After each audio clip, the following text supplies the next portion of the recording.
you wanna be a villain? Listen up, kiddo, lesson number 237. If you want those heroes dead, let them stay dead. Don't be a handsome Jack who wants the heroes dead but owns the company that keeps reviving them. That's no good, sonny. So when in doubt, remember, don't be a handsome Jack.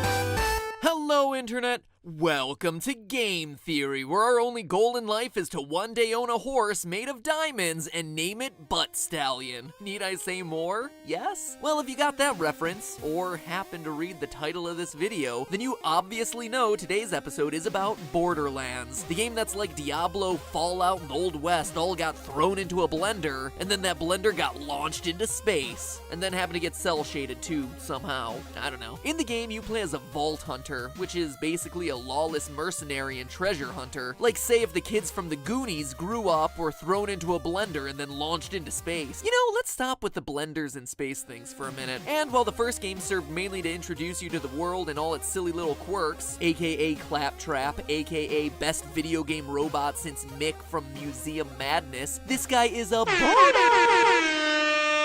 It's really the second game where the story comes into its own, thanks in large part to one man, myth, and monster, the villain known as Handsome Jack. And holy jeez, even though he's a new addition to the weekly GVA meetings, Game Villains Anonymous, he's already made quite an impression, making the short list for one of the best video game evildoers of all time. And it's pretty obvious as to why. Unlike other video game villains whose actions seem unmotivated or who appear briefly at the beginning only to disappear for the rest of the game, Jack is always with you throughout your trek in Borderlands. On the radio, constantly telling you about everything from his new pet, the aforementioned Butt Stallion. Butt Stallion? Say hello! To the time he scooped out a guy's eyes with a spoon and watched him bump blindly into walls. This guy is awful, amoral, but also hilarious and human. Unlike most other game villains, he's got a clear personality. I mean, he offers to pay you to kill yourself. And if you do, he actually pays you. But then Jack has quieter moments. You kill his girlfriend and you shut him up for once. He's stunned, at a loss for words. And he gets really touchy if you mention his wife. I mean, like, choke level touchy. I'm strangling Mr. Morin for bringing up my wife. Choked? Mr. Morin? No, Jimmy. Choking is something you do when you eat too fast. As I'm crushing Mr. Morin's windpipe with my watch chain, what I'm doing is actually referred to as strangling.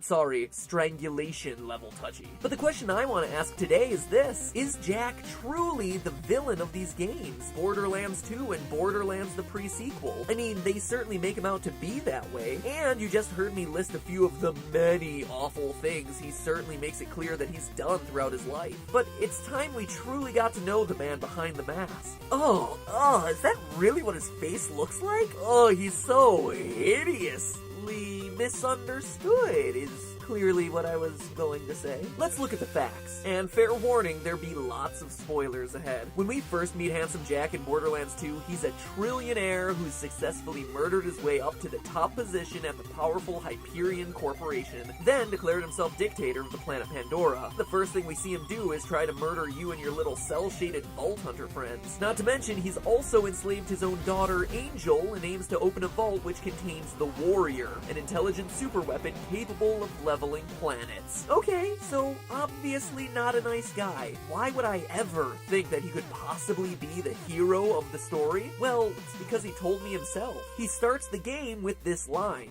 You're bandits. You're the bad guys, and I am the goddamn hero. And then again, he repeats it at the end of the game. You are a bandit, and I am the goddamn hero! And sure, he could just be saying these things, but it prompted me to dig a bit deeper, and I was shocked by what I found. Before he got his real face mysteriously ruined, before he was a megalomaniac out to conquer planets, we know Jack spent some time living in the care of his grandmother. In the mission To Grandmother's House We Go from Borderlands 2, Jack contacts you in a state of panic, explaining that he needs someone to check on his grandmother's safety for him. You get to the house, and Grandma is unfortunately dead at the hand of bandits. Kill the bandits, and over the radio, you start to hear Jack laughing. He confesses that he hired the brutes to kill Grandma. Why? Well, obviously the fact that he's a lunatic must be part of it, right? But look a bit closer. On Grandma's bed, you find a weapon, Grandma's buzz axe. A pretty gnarly weapon for a 70-year-old grandma to wield for her protection, right? Well, think again. Grandma's buzz axe wasn't just for her protection. Read the description and you see that it was, quote, a disciplinary weapon used by Handsome Jack's grandmother. About as painful as it looks. That looks, to me, like a classic case of child abuse. According to a 2005 study of serial killers, 36% had been physically abused as a child, and 50% had been psychologically abused. And it goes beyond just serial killers. There is evidence linking child abuse to other developmental stunting of the brain. According to studies done by everyone from the National Academy of Sciences to workplacebullying.org, physical abuse at the hands of a parental figure can render victims prone to a number of psychological issues. Everything from post-traumatic stress disorder to depression to what Handsome Jack actually has, borderline personality disorder. And I'm not saying that Jack has borderline personality disorder just because the game happens to be called Borderlands, though that is a really cool coincidence. No, I'm saying it because his behaviors check against the symptoms listed in the DSM-5, the go-to resource for all your self-diagnostic needs. In order to have borderline personality disorder, a patient needs a repeating pattern of 5 of the following list of 9 symptoms. Spoiler alert, Jack is rockin' 7. Let's take them one at a time. 1. A pattern of intense and stormy relationships with family and loved ones. Yeah, see also Grandma, or his daughter who he happened to enslave. 2. Suicidal thoughts? Maybe not so much. Skip that one. 3. Chronic feelings of emptiness and boredom. Duh, he bought a horse made of diamonds and named it Butt Stallion. Need I say more? 4. Intense and highly changeable moods? Absolutely. For just one example, watch him go from 0 to strangulation with just the mere mention of his wife. I'm strangling Mr. Morin for bringing up my wife. Number 5. Inappropriate, intense anger or problems controlling anger. See also point 4. I'm strangling. 6. Having stress-related paranoid thoughts. Not really. That's the other one we can skip. 7. Impulsive and often dangerous behaviors, such as spending sprees, unsafe sex, substance abuse, recklessness, and binge eating. Butt Stallion with her, reviving this thing, and eating sucky pretzels. Hey, how did pretzels suck? So to that one, I'd say check-a-rooey. 8. Extreme reactions to abandonment, whether real or perceived. Oh yeah, his hatred of all Vault Hunters definitely relates back to this, but we'll get there in a minute. And finally, number 9. Distorted and unstable self-image or sense of self. Hello, have you seen his face? He has a fake face on top of his real one. Yeah, I'd say we have this one covered. So somebody call Dick Van Dyke, cause this murderer has been diagnosed. Mid-90s humor, ladies and gentlemen. Man, I still can't get over the fact that the main character of Borderlands has borderline personality disorder. Next thing you know, I'll start talking about how the desert wasteland of Pandora is symbolic of his psychological torment. It's not. What I will start talking about, though, is that we're still far away from excusing his crimes and Buzz light years away from naming him the hero of the story. But you know, these scripts are typically 3.5 pages long, and we're currently only at the bottom of page 2, so there's time. Because here's the thing. So far, all the evidence has been drawn from Borderlands 2, but last year, Gearbox and 2K released Borderlands, the pre-sequel, a game in which you play through Handsome Jack's origin story, back to a simpler time when Handsome Jack was merely cute enough for a one-night stand, but definitely not hot enough for boyfriend material Jack. And guess what? Once again, we're faced with a game where someone starts by calling Jack a hero. And this time, it's not just him talking about himself. One day, I received a job offer from a low-level Hyperion programmer. And what did you find? A hero. Maybe there is something to this whole hero business after all. The game takes place before Borderlands 2, pre-sequel style like Five Nights at Freddy's 3. Oh, I just wanted to see your reaction to that. Five Nights at Freddy's 3 is clearly not a prequel. I just wanted to see people freak out in the comments that might be included in the final theory. Trolling! The game's main plot has you teaming up with Jack, pre-mask, to stop a giant space laser from blowing up the moon Elpis, thus saving millions of lives in the process. You heard that correctly. Jack's goal in this game is saving lives. It's a mantra he repeats throughout the game too, wanting to save the day, apologizing for people getting shot at, admitting he doesn't like killing. Near the beginning of the game, he even goes so far as to let someone who betrayed him live, only to have that mercy betrayed again as the guy tries to shoot Jack in the back. Gun jams and Jack blows the guy away, but seriously, does this sound like the behavior of the black-hearted villain we supposedly see in Borderlands 2? Nope. So what's the difference? What's changed? Well, for one thing, betrayal. We already mentioned that Jack was abused as a child by his grandmother, family member, someone you would inherently expect to trust. But the pre-sequel shows that she's only the first. No one stays true to Jack. The Marith, the guy we already mentioned, worked for Jack before the events of the game, but when Jack comes and needs his help, the guy betrays him, and when confronted, betrays him again by trying to shoot him in the back. Then there's Roland, Lilith, and Jack's ex-girlfriend, Moxie. Throughout the game, they work alongside you on your quest to save the moon, but during the end game, betray Jack, trying to kill him in an explosion. Jack, betrayed by family, co-workers, friends, and even a romantic partner. And throughout the game, you see it wearing on him psychologically. During one of the final boss fights, when your character expresses that you guys can just press on without finishing the fight, Jack says, "Let your enemies live and they'll shoot you in the back." What started as a guy who was watching out for his team on their shared quest to save millions of lives has started to break down into an unloved man, betrayed over and over again to the point that he can no longer trust anyone. And the last betrayal happens at the very end of the game, when Lilith, again someone he once considered part of the team, punches a relic in the middle of it, sending a bunch of knowledge into Jack's brain. The relic bursts, stops the knowledge transfer, and permanently sears a brand onto his face. The final betrayal, and this prompts handsome Jack to be born out of this newfound quest for vengeance. As your character says in the game, And that is when the hero who saved us on Helios died.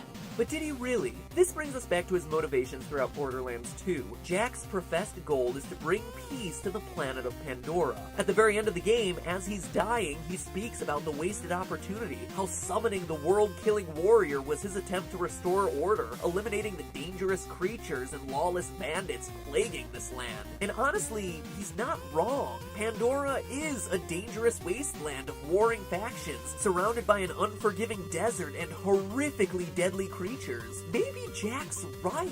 Maybe it does need order rather than just being an every man for themselves, survival of the fittest gunfest. And honestly, what are the alternatives here? Chaos? Murder? Disorder? That's the way it's been running up to this point. Are we, as the player, truly the heroes of this story? Or are we just actively fighting the progress of this planet? I mean, Vault Hunters are basically grave robbers, stealing treasures from hidden caches. Is Jack right in saying that we're not the heroes? I mean, think about it. If the Vault Hunters are indeed the heroes of the story, then that means Lilith and Moxie, the ones you team up with throughout the game, are the good guys. But look at what they do. In betraying Jack, they not only try to blow him up, but also the character you're playing as, who is innocent of all these crimes. You would be a casualty of war. Then, at the end of the pre-sequel, after confessing your entire story and renouncing your affiliation with Jack, Lilith tells the firing squad to shoot you anyway, despite all her partners telling her otherwise. Is this really the protagonist? At the beginning of Borderlands 2, Jack says that he needs the Vault Hunters to die because he's afraid of a bunch of greedy psychopathic murderers getting access to these dangerous super weapons. And he's kinda right about that. As Lilith and Moxie prove themselves to be, they're people who are greedy, in it for the profit, willing to backstab others, as Jack knows from personal experience. If these monsters kept prisoner in the vaults fall into the wrong hands, it means mass death for the planet, for the universe. But Jack? Well, as we see at the end of the pre-sequel, he's built the technology to harness these creatures already, controlling their powers. If these things must exist in the universe, universe, it makes sense that Jack is the one to be doing the supervision, not greedy bandits. He's just doing his part, and honestly, that's pretty darn heroic. And you know what makes it even more heroic, and what makes me say his motives are pure? Remember that relic Lilith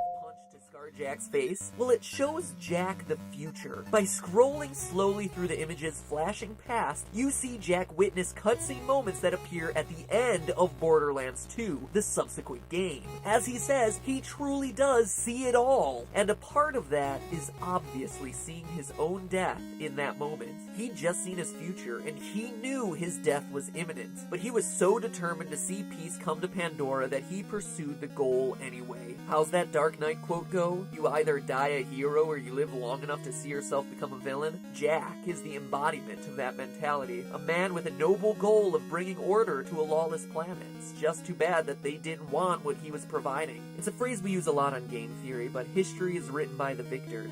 In this case, people like Lilith and Moxie, who thought Jack to be the villain. But by playing through Borderlands 2 and the pre-sequel, we're in a unique position. We get to see his actions, his rise, and his fall, and judge for ourselves objectively about this man. And the way I see it, Jack was just a misunderstood hero who needed a little bit of love. Jack, wherever you happen to be, Butt Stallion says hello. But hey, that's just a theory. A game theory. Thanks for watching.